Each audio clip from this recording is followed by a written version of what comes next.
La pluie tombait sur Paris comme si le ciel voulait laver la ville, ses gouttes froides se mêlant à la chaleur des souvenirs qui brûlaient dans ma poitrine.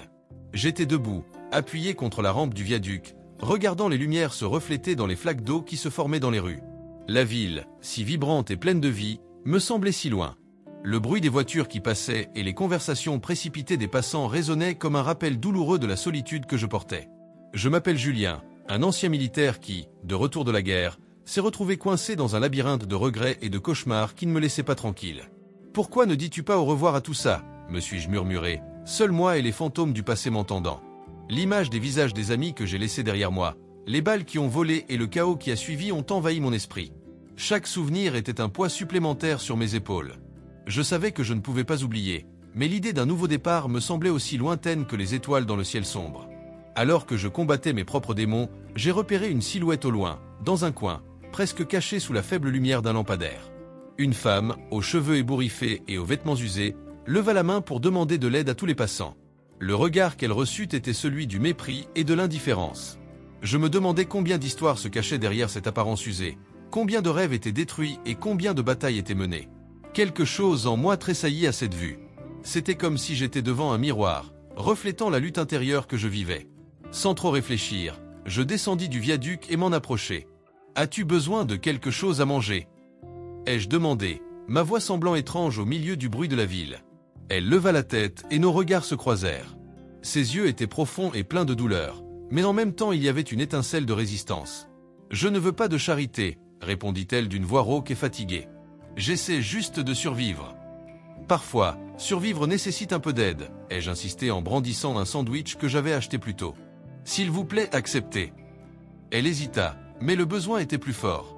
D'un mouvement lent, il tendit la main et prit le sandwich. « Merci, » murmura-t-il, et ce fut comme si une petite lumière illuminait l'espace entre nous. « Quel est ton nom ?» ai-je demandé, sentant la curiosité et la compassion émerger en moi. « Amélie, » répondit-il en mordant dans son sandwich et en regardant le sol. « Et toi ?»« Julien, » dis-je en m'asseyant à côté d'elle. L'odeur de la pluie mêlée à l'arôme du pain frais nous entourait, créant un moment unique au milieu du chaos de la ville. « Qu'est-ce qui vous a amené à cet endroit ?» Elle soupira, comme si le poids de la question était presque trop lourd à supporter. « La vie ne se déroule pas toujours comme nous le prévoyons, » commença-t-il en regardant l'horizon. « Un jour tu as tout, et le lendemain, eh bien, tu finis ici. » Je restai silencieux, ces paroles résonnaient en moi. Je connaissais aussi la douleur de la perte. C'était une douleur incurable, elle devenait simplement familière. « Je comprends, » répondis-je, ressentant le besoin de partager une partie de mon propre fardeau. La guerre fait ça aux gens. Cela prend tout ce que nous aimons et ne nous laisse que des ombres. Amélie me regardait, les yeux brillants de compréhension. « Vous êtes aussi un vétéran, n'est-ce pas ?»« Oui, » ai-je confirmé, et pendant un bref instant, le monde autour de nous a disparu. Nous étions là, deux âmes perdues au milieu d'une ville pleine de vie, mais vide à l'intérieur. Parfois, il est difficile de croire que nous pouvons trouver un moyen de revenir, a-t-elle dit, ces mots étant remplis d'une tristesse que je connaissais bien. Mais peut-être qu'ensemble, nous pouvons essayer, suggérai-je, sentant une étincelle d'espoir monter dans ma poitrine. Elle m'a regardé et j'ai vu une lumière que je n'avais pas vue depuis longtemps. « Pensez-vous que c'est possible ?» demanda-t-il, avec une lueur d'espoir dans les yeux. « Je veux le croire, » ai-je répondu, et à ce moment-là, j'ai réalisé que j'avais trouvé plus qu'une simple connexion. Il avait trouvé une possibilité de rédemption. La pluie tombait sans cesse, formant des flaques d'eau sur les trottoirs inégaux de Paris, reflétant les lampadaires et créant une scène mélancolique qui correspondait parfaitement à mon humeur. Il marchait lentement à côté d'Amélie, observant ses pas hésitants. L'odeur de la pluie mélangée à l'arôme du pain frais de la boulangerie voisine contrastait fortement avec le vide que je ressentais en moi. « Ça a été une journée difficile, n'est-ce pas ?» ai-je demandé, essayant de briser le silence qui s'était installé entre nous. « C'est toujours comme ça, » répondit-elle en regardant le sol, comme si les pierres mouillées avaient une réponse à donner. La pluie apporte des souvenirs et de la solitude. Ces mots résonnaient en moi, faisant écho aux souvenirs de ma propre solitude, celle que j'essayais de noyer dans une routine monotone et sans but. Je ne veux pas que tu te sentes seul, dis-je, hésitant à formuler la proposition qui me tourmentait depuis que je l'avais rencontrée. Et si on cherchait un abri, ensemble? Je l'ai regardé, essayant de comprendre sa réaction. Ce que je suggérais, c'était plus que simplement trouver un endroit où passer la nuit. C'était un pacte, une promesse selon laquelle il ne la laisserait pas affronter cela seule. Amélie s'arrêta, me lançant un regard surpris et méfiant. Pourquoi ferais-tu ça? Tu ne me connais pas, sa voix était basse, mais il y avait une fermeté que je ne pouvais pas ignorer. Je suis juste un sans-abri, un fardeau. Non, tu n'es pas un fardeau, dis-je sèchement, sentant l'urgence dans ma voix. Je suis un ancien soldat et je sais ce que c'est que d'être perdu. Je suis là et je n'ai pas l'intention de te quitter. Vous méritez un endroit sûr, comme tout le monde. L'intensité du moment rendait l'air autour de nous plus lourd, comme si le temps s'était arrêté. Amélie leva les yeux vers le ciel, comme si la réponse était cachée dans les nuages sombres. Et si je ne peux pas? Et si vous le regrettez? Sa vulnérabilité était palpable et mon cœur se serra lorsque je réalisai qu'elle portait un poids bien plus grand que le mien. Alors essayons. Un jour à la fois. Nous pouvons nous entraider, ai-je dit, essayant de transmettre ma confiance, même si l'incertitude m'a également consumé. Vous n'êtes pas obligé de vivre cela seul. Elle prit une profonde inspiration et une étincelle d'espoir brillait dans ses yeux, même momentanément. Très bien, trouvons un abri. Sa décision m'a soulagé, comme si un fardeau avait été enlevé de mes épaules. Et ainsi, nous avons commencé à marcher côte à côte dans les rues mouillées, chaque pas faisant écho à nos histoires inédites. Pendant que nous marchions, j'ai décidé de partager un peu de mon propre combat, en espérant que cela l'encouragerait à s'ouvrir elle aussi. J'ai combattu. J'ai vu des choses qu'on ne devrait jamais voir. Et ça m'a rendu, eh bien, différent.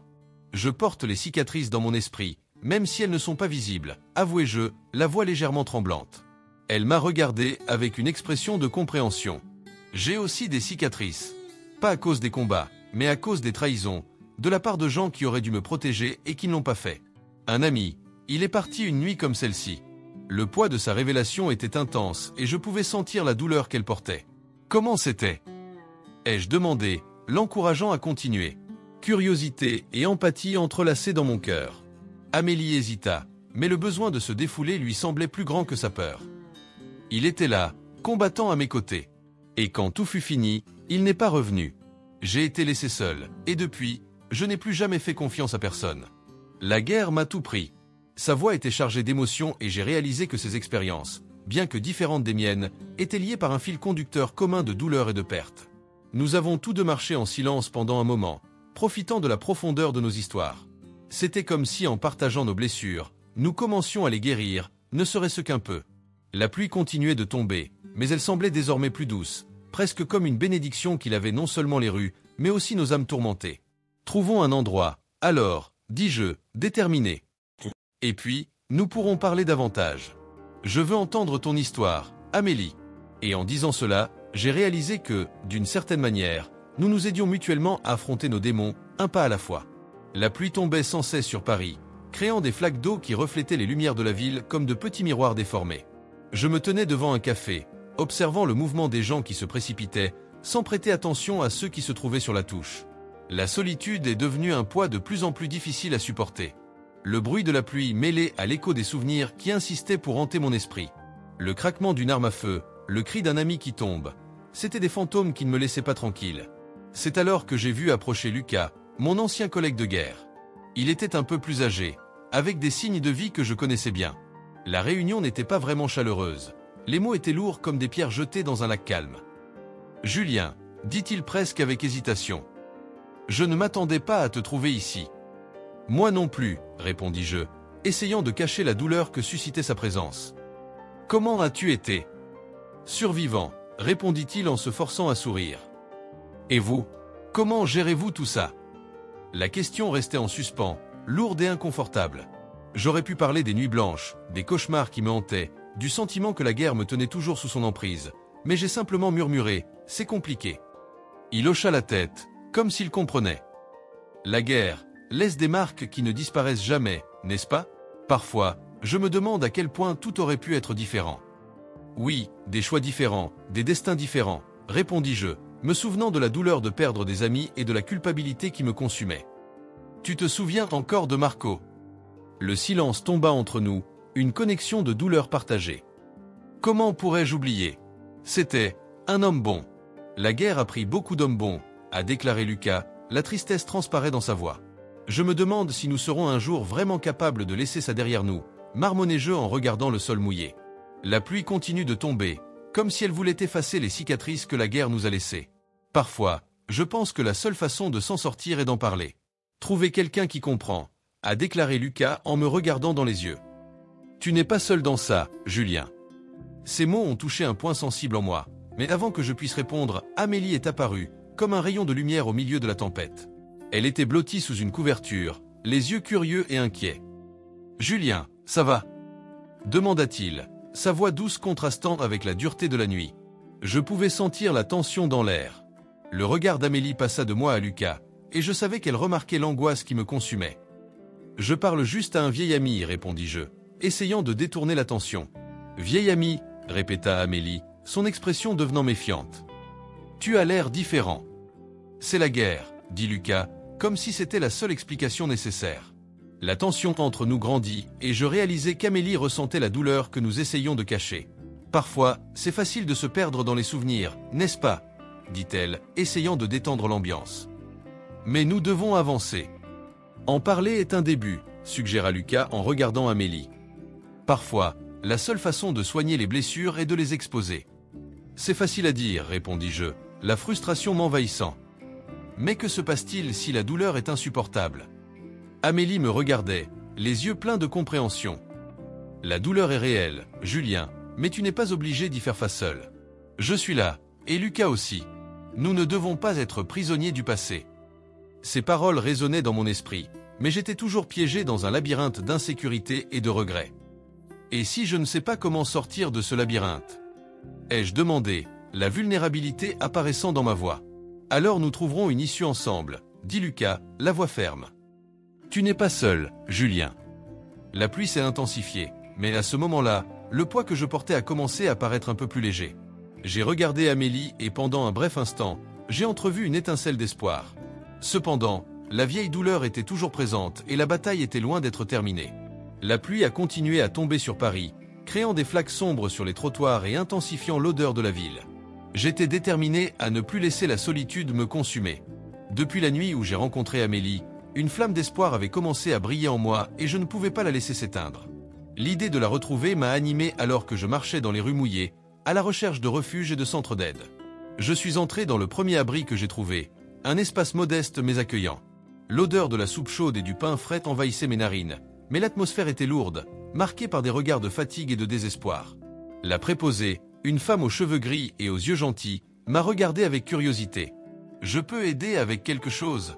a-t-elle demandé, avec une expression mêlée d'inquiétude et de compassion. « Je cherche une femme qui s'appelle Amélie.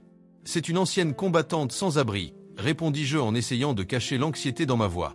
La femme fronça les sourcils pensivement avant de me répondre. « Beaucoup de gens passent par ici. Parfois, nous ne pouvons pas suivre tous ceux qui vont et viennent.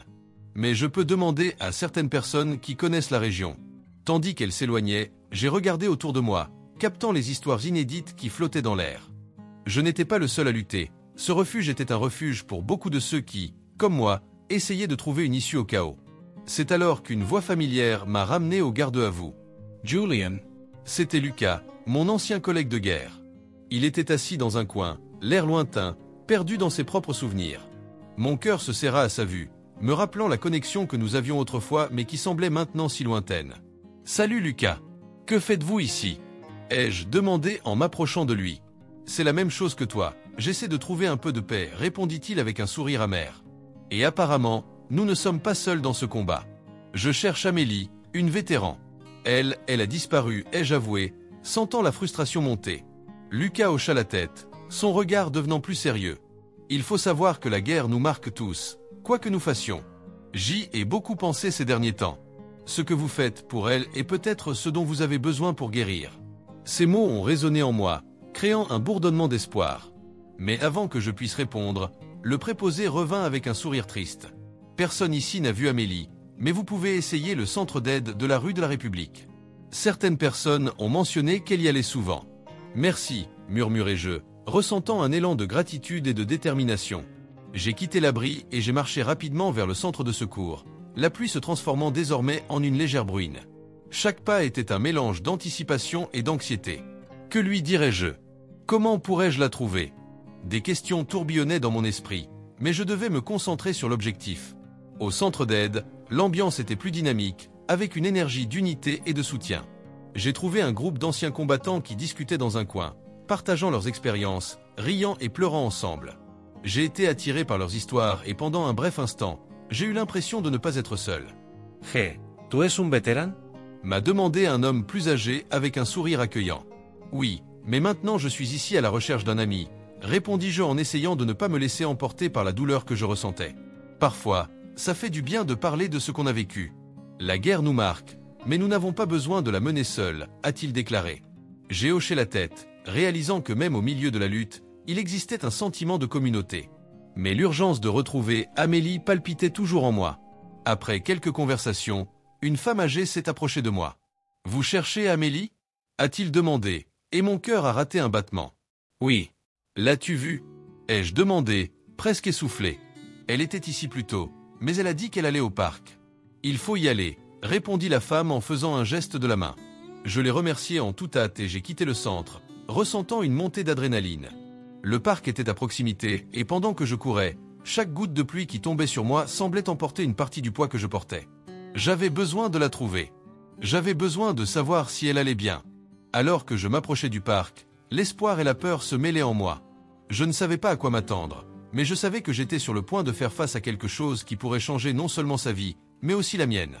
Le parc était enveloppé d'une légère brume et la pluie tombée plus tôt avait laissé l'air frais et propre. Quand j'ai vu Amélie assise sur un banc, enveloppée dans une couverture usée jusqu'à la corde, mon cœur a fait un bond. Ses yeux étaient fixés au sol, comme si le poids de ses souvenirs l'empêchait de relever la tête. J'ai pris une profonde inspiration, sachant que cette conversation serait cruciale. « Oh, Amélie !» murmurai-je en m'approchant lentement. Elle ne m'a pas regardé tout de suite. « On peut parler. » Finalement, elle leva les yeux et la douleur en eux était palpable. « Que veux-tu, Julien ?» Sa voix était un murmure, mais il y avait une fermeté qu'il ne pouvait ignorer. « Je veux juste comprendre. Ce qui s'est passé. Pourquoi as-tu disparu ?» ai-je demandé, la frustration se mêlant à l'inquiétude. « Tu ne peux pas comprendre. Vous ne savez pas ce que c'est d'être si proche et si loin. » Elle se leva, la couverture glissant de ses épaules. « Pensez-vous que vous êtes différent des autres ? Qu'est-ce qui peut sauver quelqu'un comme moi ? Je ne suis pas là pour te sauver, Amélie. Je suis ici parce que je m'en soucie. » Ma voix était plus forte que prévu. Le silence qui suivit parut pesant entre nous, et je me retrouvai perdu dans ses yeux, cherchant une réponse. « Vous ressemblez à un homme qui m'a trahi, » dit-elle, les mots coupant l'air entre nous comme des couteaux. C'était aussi un vétéran. Il pensait aussi qu'il comprenait la douleur des autres, mais il voulait juste se sentir mieux dans sa peau. Cette révélation m'a frappé comme un coup de poing dans l'estomac. « Amélie, je ne suis pas lui. Je ne suis pas cet homme. Je veux juste aider. L'aide n'est pas ce dont j'ai besoin, Julien. Je n'ai pas besoin d'un héros. J'ai besoin que quelqu'un me voie. » Elle semblait s'effondrer et j'ai réalisé que ma défense s'effondrait. « Vous me voyez. » Je restais silencieux, absorbant ses paroles. C'était vrai que j'avais cherché en elle le reflet de ce à quoi je n'avais pas pu affronter. Parfois, il est plus facile de regarder les autres que nous-mêmes, avouai-je, sentant la vulnérabilité dans ma voix. « Et que vois-tu quand tu me regardes ?» Le défi était clair à ses yeux. « Je vois un guerrier, » répondis-je, la sincérité déborde. « Je vois quelqu'un qui a survécu à des batailles que je ne peux pas imaginer. Je vois que tu as du mal à trouver une place dans ce monde qui semble si cruel. » Amélie hésita, son regard s'adoucissant. « Et toi, Julien ? Que voyez-vous lorsque vous vous regardez dans le miroir ? » Je vois un homme perdu, piégé dans des vérités que je ne peux pas changer. Je vois un ancien militaire qui porte la culpabilité de ne pas avoir sauvé ceux qu'il aurait dû protéger. Les mots sont sortis sans que je puisse les contenir. Et pendant longtemps, j'ai pensé que la solitude était le seul moyen d'y faire face. Le silence s'étendit entre nous, et la connexion qui semblait autrefois fragile palpitait désormais d'une nouvelle énergie. « Peut-être que nous sommes plus connectés que nous ne le pensons », murmura-t-elle, brisant le silence. « Peut-être que la douleur que nous portons n'a pas besoin de nous déchirer. Nous devons y faire face ensemble, dis-je, sentant un élan d'espoir jaillir du plus profond de mon être. Si vous me le permettez, nous pourrons affronter nos fantômes côte à côte. » Elle m'a regardé et pour la première fois, j'ai vu une lueur de compréhension dans ses yeux. « Et si je me laisse emporter, que va-t-il se passer ? » « Je ne sais pas, » répondis-je honnêtement. « Mais je pense que ça vaut la peine de le découvrir. » Amélie sourit, un sourire timide qui illumina son visage usé. « Alors soyons réalistes. Ensemble. » Et là, au milieu du parc, sous les arbres qui semblaient écouter nos secrets, nous avons fait une promesse silencieuse. La décision de ne pas laisser notre passé nous définir. Le poids de nos cicatrices deviendrait un lien, un signe que la guérison est possible, même dans l'ombre la plus profonde. La lumière du matin filtrait à travers les gros nuages qui planaient encore sur Paris, alors qu'Amélie et moi marchions dans les rues mouillées. L'air était frais et chargé d'humidité, mais il y avait quelque chose de différent dans l'atmosphère, comme si le monde était sur le point de nous révéler quelque chose. Alors que nous approchions d'un petit café, j'ai senti le poids du journal que je portais dans mon sac à dos. C'était un reliquaire de souvenirs, les paroles d'un ami qu'il avait perdu à la guerre et qui devenait désormais un fardeau de plus en plus difficile à porter. « Est-ce que ça va, Julien ?» demanda Amélie, sa voix douce contrastant avec le bruit de la ville. Elle s'est arrêtée et m'a regardé dans les yeux, son expression étant un mélange d'inquiétude et de curiosité. « Je réfléchis, répondis-je avec hésitation. À propos de ce qui va arriver. Et à propos de ce que j'ai laissé derrière moi. » Amélie hocha la tête, compréhensive. « Tu sais que tu peux partager ça avec moi, n'est-ce pas? Nous sommes dans le même bateau. » Il y avait une sincérité dans ces paroles qui m'a donné envie d'ouvrir mon cœur. Mais la peur de revivre ces souvenirs me maintenait prisonnière. « C'est compliqué, marmonnai-je en détournant le regard. J'ai perdu des amis. Et je ne sais pas si je suis prêt à partager ça. Parfois, la vérité est le seul moyen de trouver la paix, m'a-t-elle dit pour m'encourager. Je porte aussi mes cicatrices. Et s'il existe une chance pour nous de trouver cette paix ensemble, nous ne devons pas la laisser échapper. J'ai pris une profonde inspiration et pendant un instant, l'idée d'ouvrir le journal m'a semblé moins effrayante. Peut-être que tu as raison, admis-je. Allons d'abord au refuge et ensuite, je pourrai lire quelques lettres. Amélie sourit, son expression s'éclairant d'une pointe d'espoir. C'est tout ce que je demande, a-t-il répondu, et nous sommes passés à autre chose. Lorsque nous sommes arrivés au refuge, l'ambiance était différente de celle à laquelle je m'attendais. L'endroit était rempli de monde, pour la plupart des anciens combattants partageant leurs histoires. Je m'y sentais chez moi, mais en même temps, l'anxiété grandissait en moi. Je me suis dirigé vers une table dans un coin, et j'ai sorti le journal de mon sac à dos. Les pages étaient jaunies, mais les mots étaient aussi vifs que lorsque je les ai écrits. « Es-tu prêt ?» a demandé Amélie en s'asseyant à côté de moi. Son regard était ferme et déterminé, et cela m'a donné du courage. « Faisons cela ensemble. » J'ai commencé à lire à haute voix, les mots chargés de souvenirs. « Cher Lucas, aujourd'hui a été une journée difficile. Nous avons perdu un autre frère. La douleur est insupportable. » À chaque phrase, la douleur de la perte revenait et l'atmosphère autour de nous semblait devenir plus lourde. Amélie écoutait attentivement, les yeux fixés sur moi, et quand je terminais une section, elle me touchait la main. « Julien, c'est profondément touchant. Tu aimais Lucas, n'est-ce pas? » Oui, il était comme un frère pour moi. Et maintenant, il est parti, comme beaucoup d'autres. La boule dans ma gorge est devenue insupportable, mais la présence d'Amélie m'a encouragé à continuer. Il y a une lettre que j'ai écrite, mais que je n'ai jamais envoyée. J'étais un lâche. Je ne pouvais pas dire au revoir. Pourquoi ne me l'as-tu pas montré plus tôt? Demanda Amélie, sa voix à peine au-dessus d'un murmure. Peut-être que je peux mieux comprendre ce que tu ressens. Parce que... J'ai hésité, parce que je ne voulais pas que tu vois ce que je suis vraiment. Un homme brisé, qui ne peut pas laisser le passé derrière lui. Elle secoua la tête, la détermination dans son regard ne faiblit pas. On a tous nos démons, Julien. Et vous n'êtes pas obligé d'affronter cela seul. J'ai aussi perdu quelqu'un de spécial. Et, crois-moi, il était aussi ton ami.